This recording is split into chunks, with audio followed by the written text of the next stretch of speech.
Gloire à Dieu. Que le nom du Seigneur soit béni. Merci, bien-aimés frères et sœurs, d'honorer de votre présence cette énième sainte convocation. Ce soir, nous allons porter notre réflexion en quelques minutes, voilà, sur un passage de la Bible. Pour ceux qui sont là pour la première fois, le thème de FAG 2024 est là. Mon offrande est pour le roi. En d'autres termes, en grand caractère, l'offrande royale. Et c'est pris du livre de Psaume, numéro 45, verset 2. Voilà. C'est le texte de base. Ce soir, nous allons nous exhorter en quelques minutes dans le livre de Joël. Joël, chapitre 1, le verset 13 que nous allons lire. Sacrificateurs, saignez-vous et pleurez. Lamentez-vous, serviteurs de l'autel. Venez passer la nuit revêtus de sacs, serviteurs de mon Dieu. Car offrandes et libations ont disparu de la maison de votre Dieu. Je reprends. Sacrificateurs, saignez-vous et pleurez. Lamentez-vous, serviteurs de l'autel. Venez passer la nuit revêtus de sacs, serviteurs de mon Dieu. Car offrandes et libations ont disparu de la maison de votre Dieu. Amen. Notre Père et notre Dieu, que ta parole soit bénie dans nos cœurs. Merci pour ce moment d'exhortation que tu accordes, Dieu vivant, à ton peuple. Au nom de Jésus, sois béni, Père. Amen. Veuillez vous rasseoir, s'il vous plaît. Que Dieu vous bénisse. Voilà donc de ce grand thème, l'offrande royale. Le psalmiste dit que ma langue soit comme la plume d'un habile écrivain. Voilà. Tout simplement, ce qu'il va dire pour le roi, ce qu'il va apporter au roi, ne doit pas être n'importe quoi. Ça doit être de valeureux ou une offrande de grande qualité. Étant donc un écrivain ou un poète, l'art qu'il devrait donc mettre en œuvre devait être donc de grande valeur. Il ne voudrait rien dire donc pour le roi, pour le mariage de ce roi-là, quelque chose qui friserait le roi d'une mauvaise manière. Alors, mon œuvre pour le roi, par ricochet, nous amène à considérer que notre offrande est pour notre Dieu. Et donc, nous ne devons pas apporter ce qui n'a pas de valeur pour nous. Ce soir donc, dans ces quelques minutes qui sont devant nous, mes frères et mes sœurs, nous voyons dans la parole de Dieu un prophète, un pasteur, un homme de Dieu qui, s'il était vivant présentement, vraiment, il ferait partie des hommes de Dieu qui, entre guillemets, soutiennent que la maison de Dieu ne manque de rien. Parce qu'en son temps, il parlait dessus, il prêchait pour que les hommes de Dieu soient pourvus en bien, la vision des hommes de Dieu soit financée, et c'est ce que nous voyons dans ce passage de Joël 1, 13. Le prophète Joël, voilà, il dit sacrificateur. C'est ce qu'on appelle aujourd'hui pasteur. Souverain sacrificateur, c'est ce qu'on appelle aujourd'hui pasteur principal. Voilà. Donc, sacrificateur, saignez-vous et pleurez. Les hommes de Dieu, le Padre et ses collaborateurs doivent pleurer, doivent se saigner. Ils doivent pleurer. Mais s'ils doivent pleurer, c'est mauvais. Lamentez-vous, serviteurs de l'autel. Venez, passez la nuit revêtus de sacs. Humiliez-vous. Waouh. Serviteurs de mon Dieu. Car offrandes et libations ont disparu de la maison de votre Dieu. C'est un temps où l'apostasie financière, l'apostasie qualitative du peuple de Dieu se faisait remarquer. Dans ces derniers temps, il faut que nous le signalions, c'est pratiquement les mêmes scénarios. Aujourd'hui, plusieurs ont baissé les bras. Plusieurs se sont refroidis. Or, le Saint-Esprit est le même. Voilà. Sacrificateur, pasteur, pleurez, venez, on va jeûner. Pourquoi? Est-ce parce qu'on a perdu quelqu'un? Non. Le danger est dit que parce que les offrandes et les libations ont disparu de la maison de Dieu. Aujourd'hui, c'est rare que des frères, des sœurs viennent déclarer des grands dons dans la maison de Dieu et pour Dieu. Et, comment dirais-je, dans l'assemblée pour édifier les uns et les autres. Dans ce texte, Dieu donc appelle ses saints serviteurs, ses oins, à porter le deuil. C'est un deuil. Quand l'offrande manque, attendez par là, l'offrande de qualité, ça a disparu. Aujourd'hui, chacun est recroquevillé sur ses problèmes. Car offrandes et libations ont disparu de la maison de Dieu. Et regardez, cette année,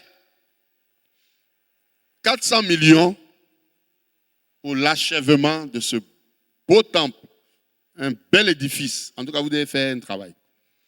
Il suffit seulement que dimanche à l'apothéose, on gagne 400 frères et sœurs. Chacun va se dépouiller avec 1 million et c'est terminé. Dans 1500, 2000 chrétiens, on est là. Si on trouve 400 frères, 1 million, sacrificiel. Chacun rentre en brousse. Lundi, il s'en va faire retrait. Lundi soir, on se retrouve. Terminé. 400 personnes, 400 millions. Donc, quand on voit ça, 400 millions, waouh, ça a quitté où? Mais une fois que c'est découpé, on a 800 personnes, qui vont donner 500 000, c'est bouclé. Et le temple va recevoir ses beaux habits. Et ainsi, c'est l'Éternel Dieu qu'on habille. Il dit, pleurez, saignez-vous, hommes de Dieu. On ne voit plus les chrétiens qui bouillent pour Dieu. Voilà. Le psalmiste dit, des paroles pleines de charme bouillonnent dans mon cœur. Psaume 42. Est-ce que ton cœur bat pour la maison de Dieu, pour l'œuvre de Dieu. Ça dit, ne serait-ce que même oublier la maison, hein, oublier l'œuvre. Voyons Dieu lui-même. Parce qu'après tout, c'est l'action de grâce. Sans un projet, sans même mettre un projet, pour dire qu'on va finir le temple, le cœur de chacun devait battre quand vient la fête à l'Éternel. Il faut célébrer Dieu. Et on le célèbre par des grands dons. C'est ce qui est biblique. Donc, les serviteurs de Dieu doivent porter le deuil. Ils doivent éprouver de la tristesse. Ils doivent se lamenter devant la face de Dieu. Ils doivent pleurer. Mais est-ce qu'ils doivent pleurer un mort? Non. Ils doivent pleurer un être cher? Non. Mais à cause du manque de l'offrande sur l'autel de Dieu. Entendez par là, dans la maison de Dieu. Or, l'offrande veut dire don volontaire. Donc, ça veut dire qu'il n'y a plus de volonté à apporter à Dieu des sacrifices. Voici ça. Pleurez, lamentez-vous, homme de Dieu. Parce qu'aujourd'hui, ces chrétiens de valeur, voilà, comme David avant, voilà, où des gens peuvent se lever pour dire, homme de Dieu, docteur, secrétaire de l'église, 400 millions, mon entreprise et moi, on bâtit l'église. C'est ça qui manque aujourd'hui. Où des jeunes filles, des jeunes gens vont se lever. Pasteur, je n'ai rien, mais mon petit compte qui est là, je le vide pour Dieu. Je me remets à Dieu. Ça manque dans ta vie. Si les hommes de Dieu doivent pleurer, ça veut dire que Dieu même est abattu. Dieu est découragé entre-temps. Il est le roi des rois, le créateur de l'univers. Et nous sommes ses fils et ses filles. Aujourd'hui, Dieu ne voit plus ses fils et ses filles l'honorer. Toi qui es là ce soir, et vous qui me regardez à travers les médias, Internet, Dieu s'adresse à vous. Il faut que la dernière journée qui reste, réfléchissez bien et présentez-vous devant Dieu à l'apothéose avec l'élément qui va dire à Dieu qu'il y a encore de la foi. Le Seigneur Jésus dira, quand le Fils de l'homme viendra, trouvera-t-il de la foi sur la terre? Chacun abandonne pour Dieu, on se dit que c'est une formalité, prends ton enveloppe, mets quelque chose dedans, de toutes les façons, Padre, lui, il ne contrôle pas, il ne regarde pas dedans. Mais si c'est moi, apôtre Seri Boui, action de grâce, nous on fait pour nous là, on contrôle devant tout le monde. On fouille dans les enveloppes. Parce que quand Dieu te bénit, tout le monde voit. Dieu te donne une belle femme, tout le monde va voir. Il te donne une voiture, tout le monde va voir. Il te donne une maison, tout le monde va voir. Si c'est que Dieu te donne, tout le monde va voir. Pourquoi tout le monde ne peut pas voir? C'est que toi, tu donnes à Dieu. Voilà. Donc pour ça, il n'y a pas de péché. Voilà. Il n'y a pas de péché. Donc, je vois Padre, dimanche même, là, il faut qu'on contrôle ce que chacun va apporter à Dieu. Voilà. Pour que le Seigneur dise, serviteur, ne pleurez plus, cessez. Voilà. Mes frères, mes sœurs, cela revient à Dieu, cela revient à dire du moins que pour Dieu, il ne doit jamais manquer d'offrande, ni de sacrifices sur l'autel où servent les sacrificateurs, c'est-à-dire, comme je le disais tantôt, les pasteurs. L'offrande ne doit jamais manquer. Donc, pour ceux qui pensent que peut-être dans votre assemblée, on parle trop d'offrande, chaque fois offrande, mais c'est ce qui est normal. C'est ce qui est normal. C'est ce qui est normal. Donc, c'est ce qui est normal. Il ne doit jamais manquer d'offrande sur l'autel. L'homme de Dieu dit, sacrificateur, ça veut dire pasteur. Saignez-vous, pleurez, lamentez-vous, serviteurs de l'autel. Venez, passez la nuit revêtus de sacs. Venez, on va veiller, on va prier, on va pleurer devant Dieu. Oh, car offrande et libation ont disparu de la maison de Dieu. Offrandes et libations ont disparu de la maison de Dieu. Voilà. Tout simplement, la libation, c'est une offrande rituelle dédiée à une divinité. Voilà. Vous voyez souvent, pour ceux qui ont fait le village, voilà, les parents, ils prennent boisson, ils parlent, d'après ils parlent aux ancêtres ou aux génies, et puis ils versent boisson. Voilà. Ou bien, quand ils finissent de boire bandit là, le fond qui reste là. Voilà. Ils parlent. Voilà. Et ils versent. C'est des libations. Offrande et libation. Dieu veut dire que l'offrande là, l'offrande, c'est don volontaire. Ça veut dire que ce qu'on doit lui apporter par amour. Voilà. La libation va dans le sens de l'appartenance. C'est lui à qui appartiennent toutes choses. Donc, normalement, c'est à lui que revient la première place avant de consommer. Voilà. Avant de consommer. Offrande et libation. Ça veut dire l'amour et la prééminence de Dieu manquent dans nos vies. Le Seigneur veut que tu considères ses faits. L'offrande ne doit jamais manquer sur l'autel. Le peuple de Dieu devrait remplir l'autel. Voilà. Et le saint sacerdoce d'offrande. Car si les hommes de Dieu doivent porter le deuil, doivent pleurer, doivent se lamenter à cause du manque de l'offrande, mes frères, mes sœurs.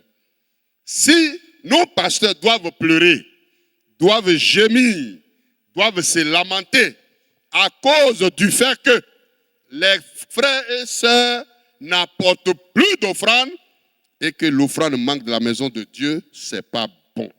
Ils transmettront le deuil et la tristesse à l'église au lieu de la joie. Car si ton papa doit pleurer, c'est une malédiction pour toi. Or, les hommes de Dieu étant les leaders, les guides religieux, les responsables de l'église, s'ils doivent jeûner, pleurer, Joël 1, 13, s'ils doivent jeûner et pleurer, c'est le malheur qui s'abat sur l'église. La malédiction donc, au lieu de la bénédiction viendra. La mort au lieu de la vie. Ce n'est pas bon que les hommes de Dieu pleurent. Et à leur temps, le manque était criard. Les gens ne donnaient plus. Chacun s'occupait de lui.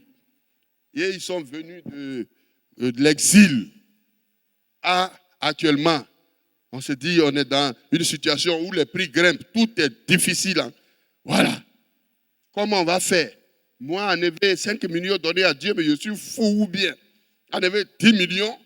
C'est rare. Des gens se lever, se dépouiller pour Jésus. C'est rare. Or, nous oublions que Jésus lui-même s'est dépouillé pour que toi et moi nous soyons sauvés. Il s'est dépouillé. Voilà, dit Philippiens 2 à partir du verset 6. Il s'est dépouillé pour que nous fussions sauvés. Donc, au lieu de transmettre la vie, c'est la mort que les serviteurs de Dieu vont transmettre. S'ils doivent pleurer, ils doivent porter le deuil. C'est parce que quelque chose ne va pas. C'est parce que tout va mal. Il dit, saignez-vous, lamentez-vous, serviteurs de l'autel. Venez passer la nuit revêtus de sacs, serviteurs de mon Dieu, car offrandes et libations ont disparu de la maison de votre Dieu. Heureusement que tu es là ce soir. Toi au moins tu considères Dieu. Raison pour laquelle tu as privilégié la présence de Dieu que de rester à la maison ou aller faire une autre course. Ta présence seulement est une offrande. Ça veut dire que c'est une considération que tu attribues au Seigneur, raison pour laquelle tu es là. Donc acclame ta présence et que Dieu te bénisse déjà. Oui, comme les autres, tu pouvais vaquer à tes occupations. Tu pouvais dire, oh, il est déjà tout à je ne vais plus. Mais malgré ça, Tu n'as ménagé aucun effort et tu es là. Sachez que, bien-aimés frères, sachez que la Bible dit dans le livre d'Ésaïe, tel sacrificateur, tel peuple. Entendez par là, tel pasteur, telle église. Donc, c'est l'huile qui est répandue sur la tête d'Aaron. C'est cette huile qui coule sur sa barbe et c'est la même huile qui coule sur ses vêtements. Aaron étant le chef, la tête, quand il reçoit l'huile, l'huile c'est la bénédiction. C'est la même bénédiction qui descend sur la barbe. La barbe, c'est les collaborateurs directs, les anciens, les diacres, les diaconesses, les responsables. Voilà, c'est les collaborateurs du pasteur. Donc, l'huile, la bénédiction qui est sur la tête du Père, c'est la même bénédiction que les responsables reçoivent. Et c'est la même bénédiction qui descend sur la robe qui symbolise le peuple de Dieu. Mais allez-y, imaginez, si l'homme de Dieu doit pleurer, ça veut dire qu'il n'est pas en joie. Du coup, il n'y a pas de bénédiction. Du coup, c'est lamentation, souffrance. Le deuil, c'est ça. C'est porter la souffrance. C'est porter la mort dans l'âme. C'est du regret. Il y a des insuffisances qu'on a. Ça nous crée de l'amertume dans l'âme. Si le pasteur doit pleurer, ça veut dire qu'il n'est pas content. Il n'est pas content parce que ça ne va pas. Depuis combien de mois, depuis combien de dimanches, on parle. On a besoin de telles sommes pour finir la maison de Dieu. Il y a des entreprises qui peuvent se lever, boucler ce budget. Et l'homme de Dieu va monter. Où son second? Pour dire que second cherche, Dieu a comblé. Maintenant, l'apothéose, chacun, ce que tu vas donner, c'est pour célébrer ton Dieu. Et vous allez voir la grâce et la bénédiction de Dieu. Si l'homme de Dieu doit pleurer, lui qui est la tête, en ce moment, la barbe qui est les responsables sera maudite. La barbe sera maudite, les responsables seront maudits. Et le peuple sera misérable. L'huile qui est sur la tête, c'est elle qui descend sur la barbe. Voilà. Donc, la même souffrance que les hommes de Dieu auront, la même souffrance descendra dans l'église, dans le peuple. Les responsables seront maudits, le peuple misérable, et les pasteurs en pleurs dans le deuil. Pourquoi? Parce que l'offrande manque. Il n'y a plus de cœur qui bouge pour Dieu. Il n'y a plus de femmes vaillantes. Comme Marie, prendre leur parfum de Nabu, de grand prix. Cassé pour dire Dieu, me voici. Tu es tout pour moi. Tu es tout pour moi. Tu es mon épargne. Tu es ma retraite. Tu es ma vie. Il n'y a plus de jeunes gens aujourd'hui bouillants pour Dieu. Mais c'est dans le donner on voit le vrai amour. C'est dans le donner. Donner ce qui te coûte cher. Donner ce qui coûte à ta famille. Je donne à Dieu. Je donne ceci, cela. Quand on voit des frères qui donnent des terrains à Dieu, quand on connaît actuellement le coût des terrains, des frères qui donnent des maisons dans une ville où nous sommes allés, l'ancien là, au moment des offrandes, il est là, il pleure, il est en train de lutter. Et à la fin, il lève la main, il veut parler. J'ai une maison où je vis et j'ai une qui est en location. Dieu me dit de lui donner la maison. Je ne sais pas qu'est-ce que j'allais donner de valeureux. Et ce matin, avant de venir à l'église, ma fille me dit, papa, pourquoi tu ne donnerais pas ta maison là à Dieu? Il dit, il a entendu, il a fermé son cœur, mais durant tout le culte, le Saint-Esprit a ruminé cette parole à son cœur. Pour finir, il a cédé. Il a donné les clés. Donc, bien-aimés frères et sœurs, avant donc de nous quitter, nous devons savoir que le fait de parler du donner dans une assemblée, c'est que les serviteurs de Dieu là veulent que l'église là soit bénie. Là où on n'en parle pas, on n'enseigne pas le peuple, et plusieurs autres collègues ont préféré la pauvreté et la misère, voilà, à la place de l'abondance. Ils ont préféré la pauvreté. Parce que si l'offrande manque, c'est un malheur. Si la prééminence, la première place à Dieu, les prémices, les dîmes, les grandes offrandes, ça manque dans l'église, c'est une église pauvre, misérable, et elle ne plaît pas au ciel. Si Dieu demande à ses serviteurs de pleurer parce que ça manque, ça veut dire que Dieu accorde une grande importance à l'offrande. Il dit pleurez parce que l'offrande manque, je ne vois plus mon peuple venir m'adorer. Il m'adore du bout de leurs lèvres. Tout le monde danse, tout le monde est bien habillé. Mais il n'y a pas quelqu'un qui se lève maintenant pour dire je donne 50 millions à Dieu, 30 millions à Dieu. Mais les anglophones seront toujours devant nous. Parce qu'eux, ils sont prêts à s'enterrer, à se mettre dans les tombeaux pour que Dieu règne dans leur maison. C'est des fous de Dieu. Réveillons-nous, mes frères. Voilà. Réveillons-nous, mes frères. Oh. Quand on ne parle pas de ça, l'offrande, c'est plutôt la malédiction qu'on apporte au milieu du peuple au lieu de la bénédiction. Bien-aimés, je vous pose une question. Croyez-vous que Dieu parle en vain? Croyez-vous que Dieu parle en vain sans savoir ce qu'il dit? Dieu ne parle pas en vain et vous êtes d'accord avec moi. Lorsqu'il demande donc à ses serviteurs de porter le deuil parce que les offrandes manquent sur l'autel, on doit comprendre, et c'est ce dont nous avons parlé hier, c'est tout simplement parce que dans les offrandes, il y a un mystère glorieux qui est caché. On a vu ça hier, que Dieu est le Dieu des offrandes. Offrande le maintien. Gédéon dit, si c'est toi qui m'as choisi, attends là.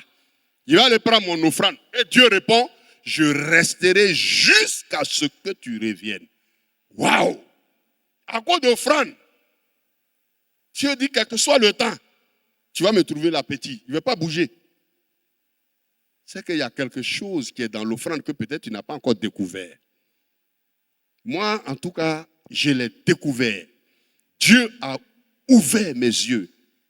Je vous dis,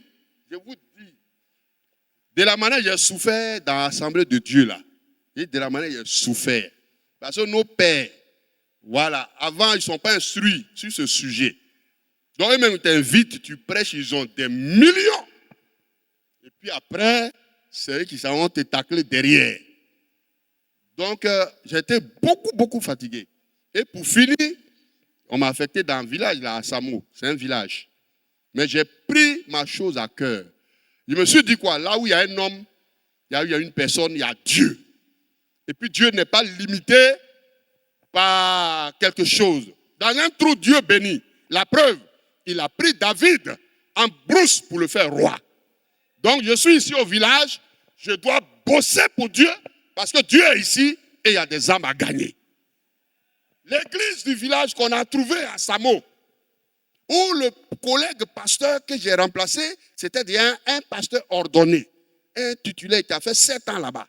Et il a un pasteur en second avec lui. Quand je regarde les cahiers, le dimanche le plus béni où ils ont eu des offrandes, le plus grand montant pour 2 couples pastoraux, un pasteur ordonné et un pasteur assistant. Quand je regarde le plus grand montant, c'est 280 000 francs CFA. 280 000 francs CFA. Vous allez vivre comment? Toi, le principal, tu vas prendre combien? Ton petit va avoir combien? Tu as une moto. Waouh! L'Éternel m'a montré l'importance, le secret, la prospérité qui est dans l'offrande, le mystère. Il a enseigné ça au peuple. Les frères, là où, si le mois donné, on gagne 280 000, dans cette église de village, l'église a eu pitié de moi. Et l'église m'a acheté une voiture Infiniti.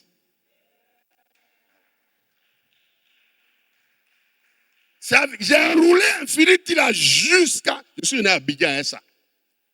Donc Infiniti est en train de me dire que tu es à Abidjan maintenant, que je suis fatigué. Je suis fatigué maintenant, donc j'ai garé ça. Voilà. Je suis en train de chercher un autre véhicule. J'ai trop dépensé dessus. Les mécaniciens d'Abidjan, ils ont vu qu'il vient du village. Donc, ils m'ont trop hier. Je donne l'argent, les gars bouffent et puis ils ne mettent pas vraie pièce là. Donc, je suis fâché. Donc, j'ai garé. Dans le village, où on dit 250 000 tout au plus. Enseignement est venu. J'ai dit, enseignement est venu. Les gars, j'ai envie de tout dévoiler. Mais... Dans le village, en 6 mois, il n'y a pas de bureau. Je n'ai pas trouvé bureau. Bureau est sorti de terre. Bureau est sorti de terre. Et le bureau est grand comme pour Padre. Dans le bureau, là, j'ai mis fauteuil. J'ai mis télévision. J'ai mis frigo. J'ai mis bibliothèque. J'ai mis carreau. Aïe. Parce que Dieu est là.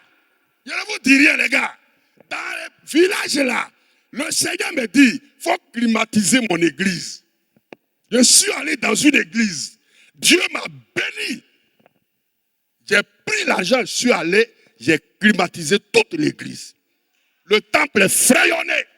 Dans le village. Dans le village là, Dieu a dit, école dim là, il faut faire ça devenir école maternelle. J'ai cassé tout, repris. Il y a 1000 choses même dedans. Où on mange là? Cantine, merci. Cantine scolaire. Carolin dedans, tout dans le village là. Travail on a fait. Le chef du village est venu à l'église. Il dit, pasteur, travail que tu as fait dans mon village. Bien sûr, je vais venir te voir mes notables. À partir d'aujourd'hui, tu es nommé, comme on les appelle, notable à la cour de Samo. C'est au moment où le chef du village a sa notabilité, tout le monde est venu me voir. Le chef m'invite chez lui, on mange. Dieu m'a aidé. J'ai dit qu'à Samo ici, il y a beaucoup d'églises, les indépendants, les évangéliques. Il dit, mais ce n'est pas normal. Il faut que je regroupe tous ces gars. Et puis on va booster Satan dehors. J'ai créé le collectif des pasteurs de Samo. Ils ont dit, quoi? Depuis que nous on est ici là, on veut créer. Personne, on convoque les collègues, personne. Mais c'est quelle onction tu as? Il dit, moi, il y a l'onction de Padre.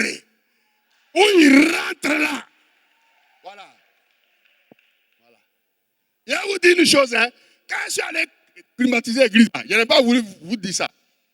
Voilà, c'est dernier fag là. Quand je suis venu ici là, Padre Grauro, ils m'ont travaillé.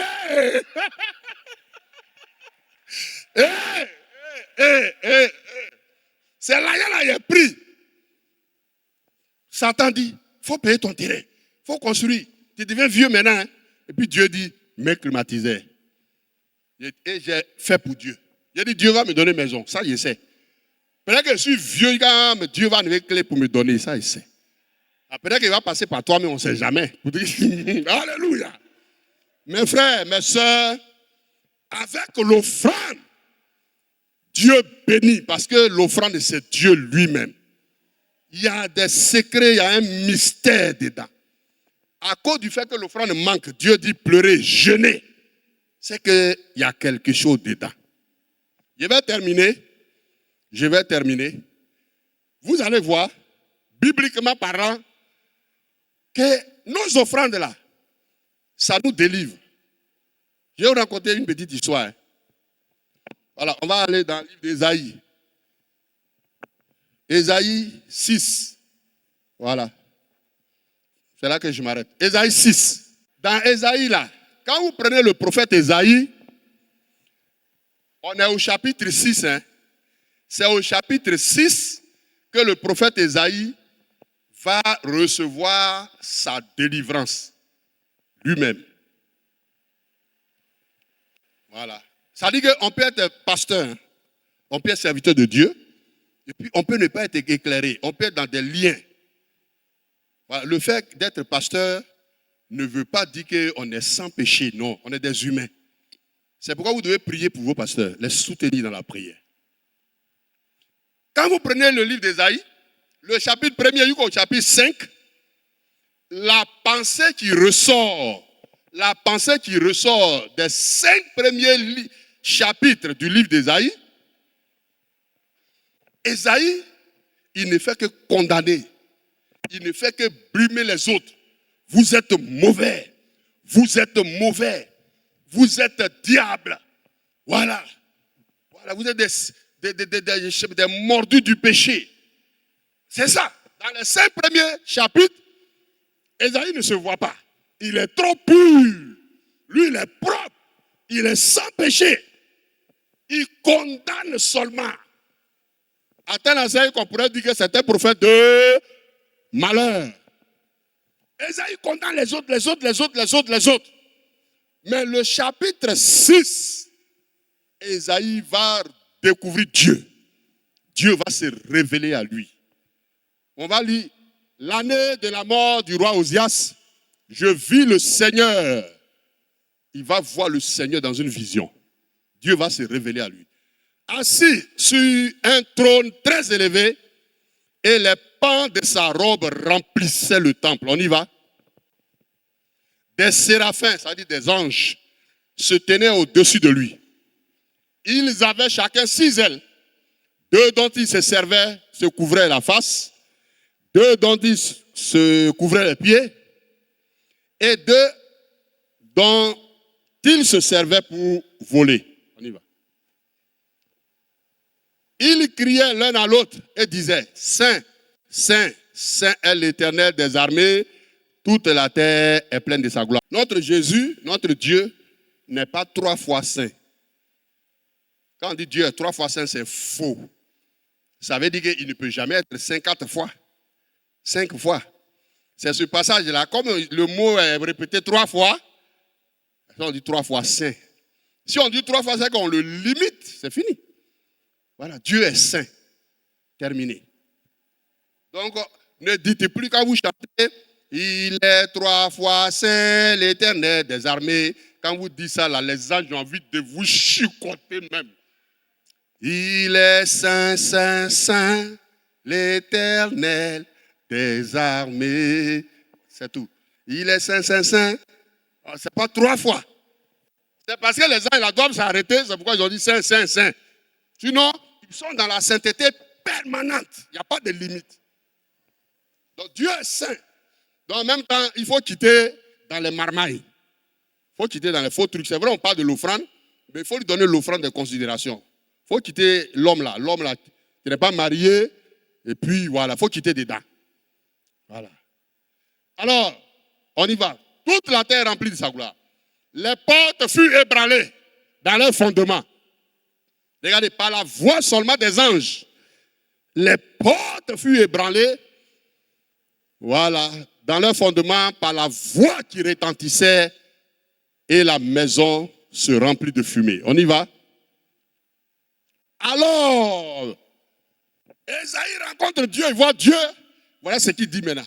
Alors je dis, malheur à moi, je suis perdu, car je suis un homme dont les lèvres sont impures. J'habite au milieu d'un peuple dont les lèvres sont impures. Et mes yeux ont vu le roi, l'Éternel des armées. Mon offrande est pour le roi. C'est l'Éternel Dieu. Ton offrande est pour le roi. C'est Dieu. C'est Jésus. Donc ne lui apporte pas n'importe quoi. Ésaïe dit, j'ai vu le roi. Quand Ésaïe voit Dieu, il revient maintenant à lui. À lui. Malheur à moi.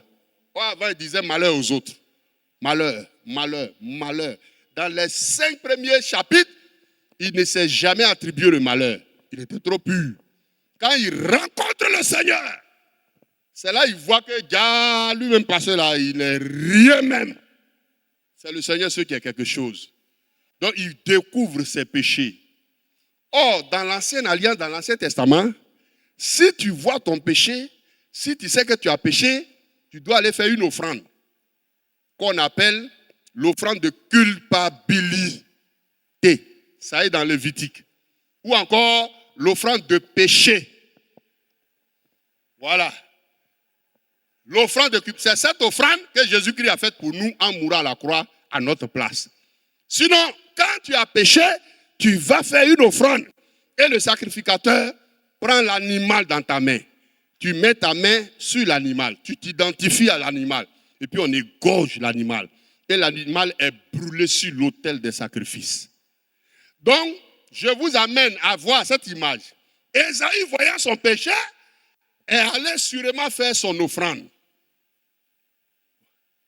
Pour que son offrande de culpabilité brûle sur l'autel des péchés. Vous comprenez ça, vous voyez? Puisque là, il voit maintenant qu'il est pécheur. Du coup, il va se conformer à la parole de Dieu. Il va aller faire un sacrifice de culpabilité pour que Dieu lui pardonne. Or, avant, c'est les autres qui voyaient comme mauvais. Regardez le verset qui suit maintenant. On y va, c'est là on va s'arrêter. Quand Ésaïe voit son péché et que sûrement il allait faire son offrande sur l'autel du sacrifice, la Bible dit, mais l'un des séraphins vola vers moi, tenant à la main une pierre ardente qu'il avait prise sur l'autel avec des pincettes. Vas-y. Il toucha ma bouche et dit, ceci a touché tes lèvres. Ton iniquité est enlevée et ton péché est expié. Amen. Donc mes frères, mes sœurs, vous voyez que l'offrande d'Ésaïe, le sacrifice qu'il allait faire, c'est dedans, c'est dans son sacrifice que l'ange a pris une braise pour venir le délivrer. L'ange allait prendre une braise sur le feu qui est en train de consumer l'holocauste ou l'offrande d'Ésaïe. C'est dans ton offrande que ta délivrance va toucher au nom de Jésus, va quitter. C'est dans ton offrande que ton miracle va quitter au nom de Jésus.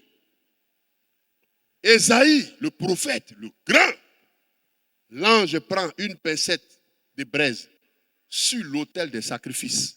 Il vient toucher la bouche et lui dit que maintenant tes péchés sont pardonnés. Tu es délivré. Oh, le Seigneur veut te guérir à travers ton offrande. Le Seigneur veut envoyer ton mari à travers ton offrande. Le Seigneur veut te donner ton diplôme, ton voyage à travers ton offrande. Le Seigneur veut t'apporter ta guérison, ta protection à travers ton offrande. Il y a un frère en Christ, il a eu un boulot. Et il tenait tellement à ce travail. Or, dans l'entreprise là, il y a des heures de pause où tous ils sortent, ils peuvent aller prendre des goûters et puis ils rentrent. C'est dans ça, j'ai rendu ça la fois de laquelle je suis venu. Il est sorti, l'heure de rentrer est venue pour regagner la société. Il vient, on dit non, toi tu ne rentres plus. Terminé. Il y a quel problème? Tu es renvoyé. Aïe. Pourtant tout le monde sort, tout le monde rentre, on dit toi tu es renvoyé. La mort dans l'âme, dans l'amertume, il est parti à la maison. Les autres ont continué de travailler. Le soir, il apprend des nouvelles. Tous ses collègues qui étaient dans le bâtiment là, et tous sont morts. Le bâtiment est tombé sur eux. Bouf. Tout s'est écroulé. Lui, le fait qu'on le renvoie, Dieu voulait le préserver. Dieu ne voulait pas qu'il meure. Quand tu es en Jésus-Christ et que tu l'aimes véritablement, il prend soin de toi. Nous voyons ici qu'à travers l'offrande d'Ésaïe, le Père céleste envoie son expiation, sa délivrance sur l'autel du sacrifice où Ésaïe a immolé son offrande. C'est ton offrande que Dieu va regarder pour te jauger dimanche. Si tu as déjà donné ce que tu as promis et que ton cœur te dit que tu vas aller au-delà, va au-delà. Si tu n'as pas encore honoré, ton cœur te dit qu'il faut aller au-delà, donne ça, il faut donner. Écoute ton cœur c'est Dieu. Écoute ton cœur c'est Dieu. Écoute ton cœur c'est Dieu. Si l'offrande manque, tu viens à l'église, tu n'apportes rien. Tu viens à l'église, tu donnes de n'importe quoi. C'est un malheur. C'est un malheur. C'est un malheur. Voilà un peu l'image. Chaque chrétien que nous sommes a un ange gardien. Dieu a commis des anges qui nous surveillent, qui veillent sur nous.